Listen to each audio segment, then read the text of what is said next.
Hello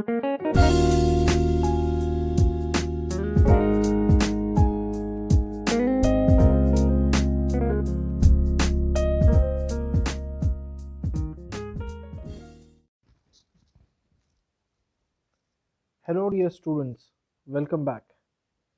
Today's session is in continuation with the previous E-class on the ninth chapter of the textbook Springs, that is, I believe that books will never disappear, which is an interview with Jorge Luis Borges. Let us continue from where we had left. Before that, let us have a recapitulation. In the previous E-session, we had discussed about the two prominent characters, that is an interviewer and interviewee being Jorge Luis Borges and an interviewer Roberto Alifano. We had also learned about Borges' first reading, that is Grimm's Fairy Tales in English version. We had learned about Borges' mother, Donna Leonor, about his blindness, about Homer's book, that is the Odyssey, and also the verse of Goethe. We learned about the library of Alexander and Andrea, about Spengler's book, that is Decline of the West. So the next question that Alifano poses here to Borges is as follows. In one of your essays, you quote the words of Bernard Shaw, I quote and unquote, "Every book worth being reread has been written by the Spirit." So the question is very simple. Alifano questions Borges, stating that every book worth being reread has been written by the Spirit, which is one of the lines of George Bernard Shaw,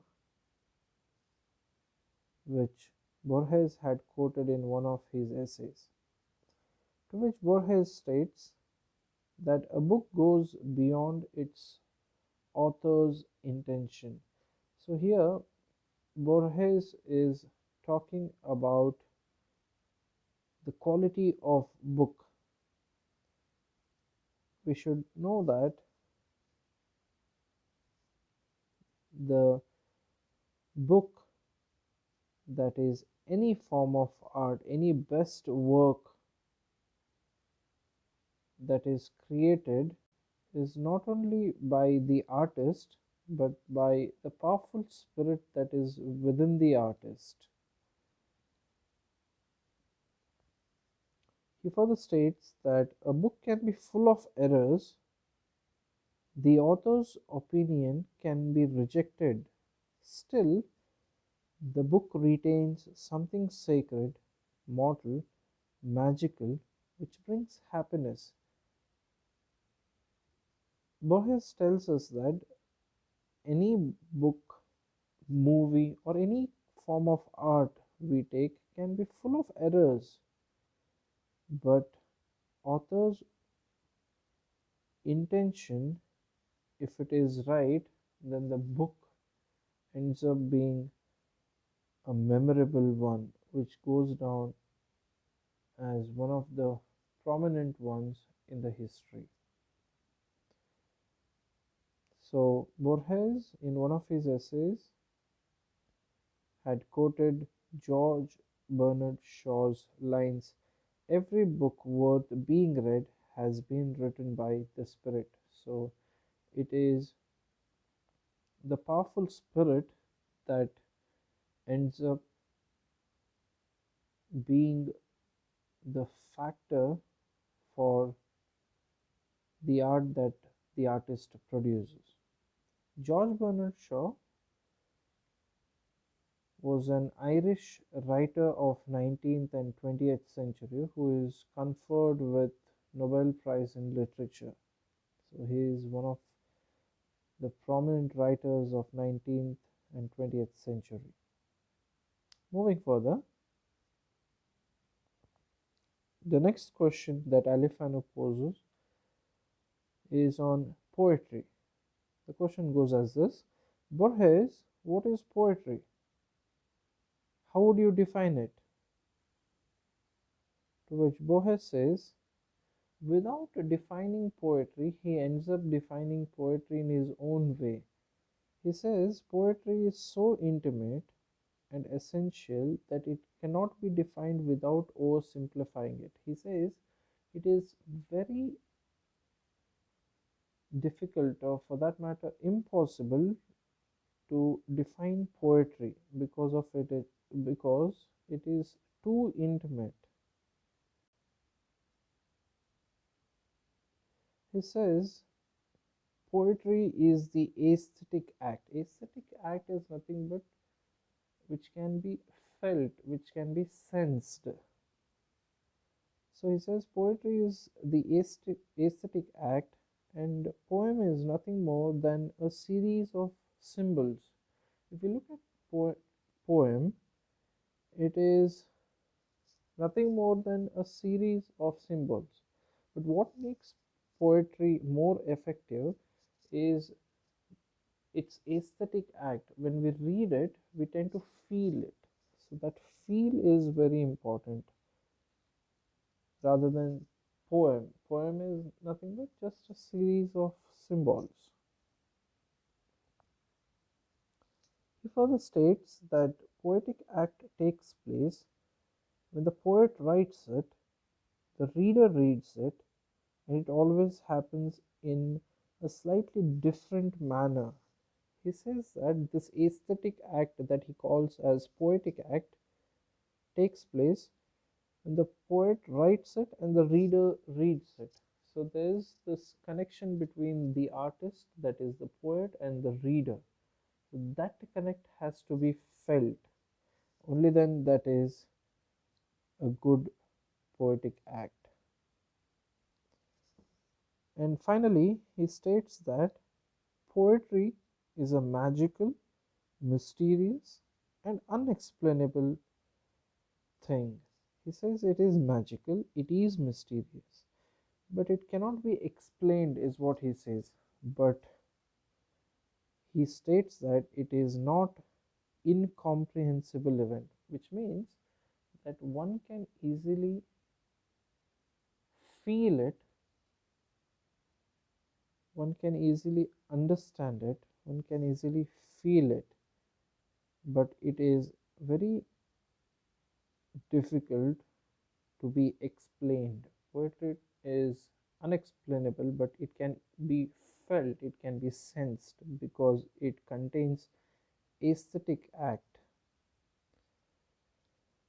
So finally, he says if one doesn't feel that poetic event, poetic act upon reading it, the poet has failed. He might come up with beautiful lines, he might come up with phenomenal, phenomenal figures of speech, but if he has failed to come up with that poetic act, then the poet has failed, is what Borges claims. So, this is about poetry.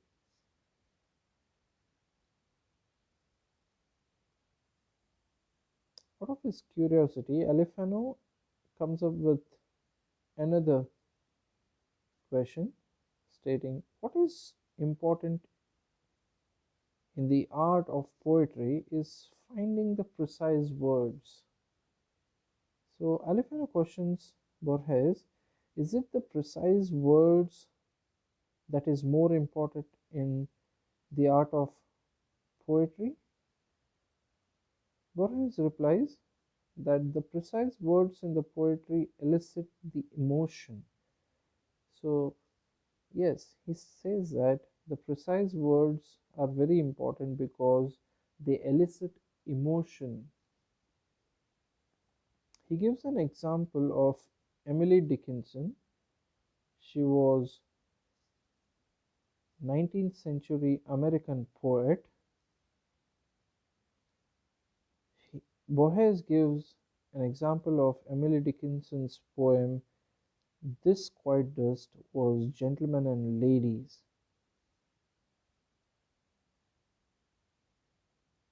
She uses this phrase "gentlemen and ladies". So we usually have come across the phrase ladies and gentlemen or men and women. We might have come across these phrases, but in one of her poems, "The Quiet Dust", "This Quiet Dust" was "Gentlemen and Ladies". She uses the phrase "gentlemen and ladies", which gives a magical and poetic quality to the poem. So, this use of word, this use of precise words is what makes her poem a poetic act. He claims that if she had written men and women instead of gentlemen and ladies, it would have failed as poetry.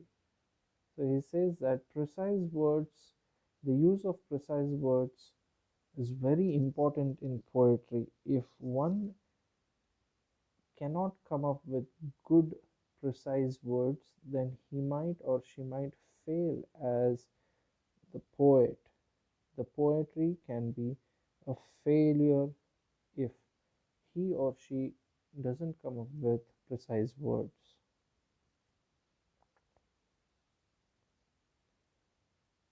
So, continuing with poetry, Alifano comes up with another curious question here,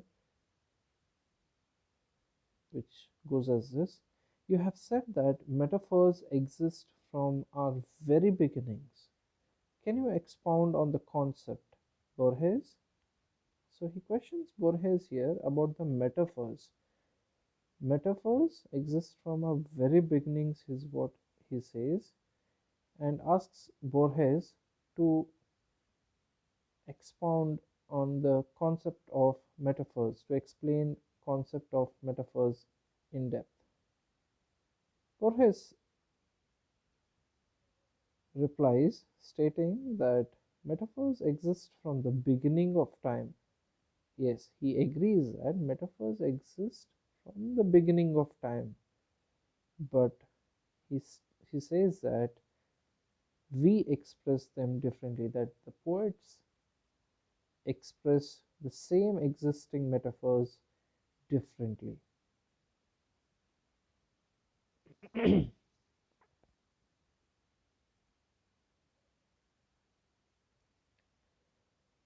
And Borges claims that he has reduced the use of metaphors to five or six essential ones. He doesn't use these metaphors in abundance, but he limits the usage of metaphors to five or six essential ones only. But he believes in expressing them differently. The existing metaphors, he uses them in a different manner.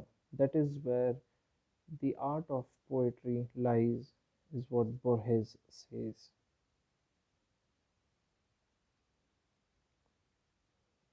So, out of utmost curiosity, Alifano questions, what are those metaphors? So, Borges replies, the metaphors that he often uses in his poetry are time and a river. So, he uses metaphor time and compares it with river. Life is compared to dreams. Death is compared to sleep. Stars are compared to eyes. Flowers are compared to women. So these are the metaphors that Borges uses in his poem.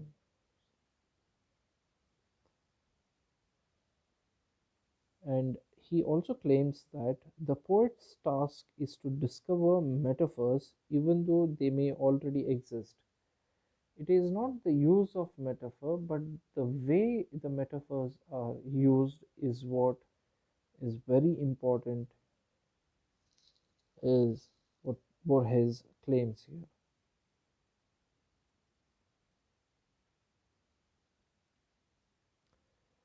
So, upon knowing about the quality of books, be it or about knowing on the use of precise words, or knowing about the poetry writing, the use of metaphors, he finally comes up with this very important question, Alefano, that is, do you think that modern developments in communications will replace books? So, this question is quite a relevant question to all of us, which is posed by Alefano. He asks Borges whether the books will be replaced, that is, the books will disappear or not. To which Borges says, among the many inventions of man, book is the most astounding. All other inventions of our bodies, all other inventions are the extension of our bodies, is what he claims. There are many inventions, but out of all, book happens to be the most astounding because all the other inventions are the extensions of our bodies. To expound further, to explain further, he gives us these examples through these extensions. He says telephone is the extension of our voice. Telescope and microscope are the extensions of our sight.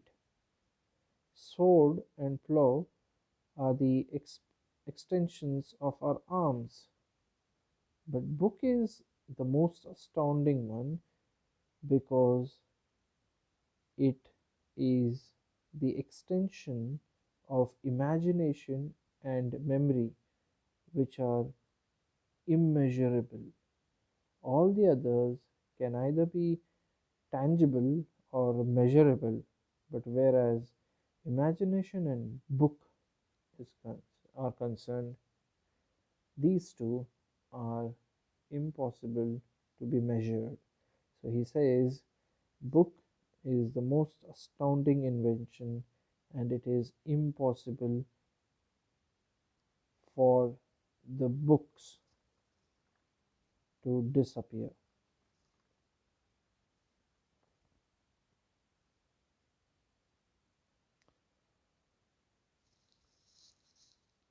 And finally, he questions, Alifano questions, well, you state in a memorable passage that literature is a dream. He says that in one of Borges' dreams, in one of Borges' memorable passages, he says that literature is a dream. To which Borges says, yes, of course, literature is a dream, but a controlled dream. If the whole dream is poured out, then it is not literature. But literature is a controlled dream, is what he claims. We owe literature almost everything. Almost everything that we are today is courtesy literature. If man has to survive on this earth, it is because of literature that he survives. Books are the great memory of all centuries. Their function is irreplaceable, is what Borges claims. It is irreplaceable. The books, if they did not exist, then the progress of man was impossible. Finally, he says, If books disappear, history would disappear and man would disappear. If at all the books disappear, he says man would disappear, the mankind would disappear. So it is impossible for the books to disappear. With this, we come to the end of the explanation. I have a few questions as assignment for you all. I request you all to go through these questions and write answers for the same. These are 1 mark questions. Please note these are not 4 mark or 6 mark questions. These are 1 mark questions. So I presume that these will be easy. The first one is, which according to Borges is his first literary reading? The next question is, who according to Borges was an extraordinary person? The third question is, name the book of Homer mentioned by Borges in his interview. The next question is, which library, according to Borges, may have been the one he dreamed of? Who, according to Borges, was has predated his attempt to write a history of book? The sixth question is, what, according to Borges, is magical, mysterious, and unexplainable? The next question is, mention any one of the essential metaphors according to Borges. According to Borges, mention any one of the essential metaphors. The next one is, which inventions of man is the extension of our sight? Mind you, extension of our sight. What, according to Borges, is a controlled dream? And finally, when, according to Borges, would history disappear? So these are 1 mark questions that you need to write as an assignment. If you have watched both the videos based on this particular text, then it will be very easy to write all the questions, to answer all the questions. With this, we come to the end of the explanation of the text. I believe that books will never disappear. I hope you have understood. I hope this is profitable enough for you all. Thank you very much. Have a good day. Stay safe.